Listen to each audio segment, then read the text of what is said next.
வணக்கம். PM Kisan summon நிதி யோஜனாவின் விவசாயிகளுக்கான 20வது தவணை ஆல்ரெடி வெளியிட்டுட்டாங்க. ஸோ இப்போ 21வது தவணை எப்போ வெளியிடுறதுங்கிற குறித்து ஒரு அதிகாரப்பூர்வமான அறிவிப்பு வெளிவந்திருக்கு. ஸோ அதை தான் இப்போ நம்ம இந்த வீடியோவில் பார்க்க போகிறோம்.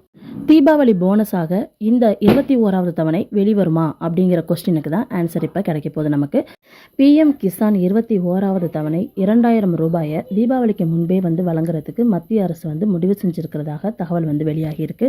பட் இதில் பார்த்தீங்கன்னா 2019 பிப்ரவரி 1க்கு அப்புறம் பார்த்தீங்கன்னா நிலம் வாங்கின விவசாயிகள் இருக்காங்க இல்லையா, அப்படி நிலம் வாங்கின விவசாயிகளுக்கும் அதே போல் ஒரே குடும்பத்தில் இருக்கக்கூடிய பல பயனாளிகளும் இருக்கிறாங்க அப்படின்னா அவங்களுக்கான வெரிஃபிகேஷன் முடிகிற வரைக்கும் அவங்களுக்கு மட்டும் பணம் கிடைக்காது அப்படிங்கிற மாதிரி சொல்லியிருக்காங்க.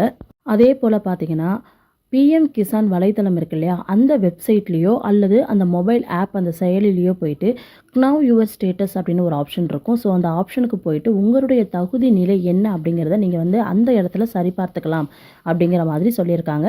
ஸோ இப்படி சரிபார்க்கணும் அப்படின்னு சொல்லிட்டு அரசு தரப்புலேருந்து நம்மளுக்கு அறிவுறுத்தியிருக்கிறாங்க. ஸோ இதன் விளைவாக நீங்கள் என்ன பண்ணிக்கிறீங்கன்னா உங்களுடைய பிஎம் கிசான் வெப்சைட்லேயோ அல்லது உங்களுடைய மொபைல் ஆப்லேயோ நீங்கள் உள்ளார போயிட்டு நவ் யுவர் ஸ்டேட்டஸ் அப்படின்ட்டு இருக்கக்கூடிய அந்த ஆப்ஷனை நீங்கள் டச் பண்ணிவிட்டு உங்களுடைய ஸ்டேட்டஸ் என்ன அப்படிங்கிறத நீங்கள் செக் பண்ணிக்கோங்க. ஓகேவா? வேறு ஏதாவது கேஒய்சி நீங்கள் கம்ப்ளீட் பண்ணாமல் இருக்கீங்க அப்படின்னா கண்டிப்பாக அந்த கேஒய்சியும் இ சேவை மூலயமா நீங்கள் கம்ப்ளீட் பண்ணிக்கோங்க.